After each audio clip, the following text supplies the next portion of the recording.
big star. So, natatakpan niyo na. Superstar. So, kaya po ako nandito para magbigay ng respeto at magbigay ko tayo. Pinangarap mo ba makatrabaho rin sa atin? Siyempre, sino ba hindi na kung may chance talaga, di ba? Yes ka na, narinig mo na pangalan dito, mag-yes ka na agad, di ba? Siyempre. Pero, hindi pa nangyari. So, Pero na-meet mo na ba siya personally? Nakasalubong sa ABS o sa isang event? hindi pa po eh. Pero nakatrabaho ko si Ate Matet. Matet, Nakatrabaho ko si Ate Matet sa Lodka. Sa movie. Oh, yes. Yeah, so, kaya po ako nandito. Ano yung mga pelikula niya na hindi ko siya project?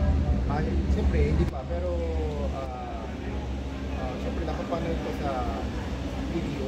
Oh, yes. Video channel na parang siyang ginawa talaga na pelikula. Walang himala. Parang siya ginawang pelikula. At,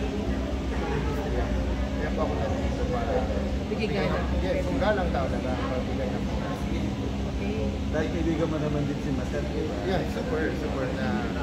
Tsaka, start tayo lahat. Hindi na ako sa lahat ng industriya. Buong Pilipino. Buong Pilipinas, ano man ang channel, ano man ang stasyon, at sa harap, sa likod ng camera, pati kayo, lahat tayo saan para tayo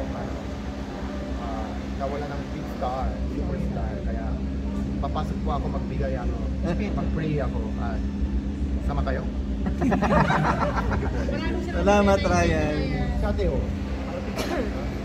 Salamat kayo. Ryan, picture lang kayo. Pwede ako picture niya.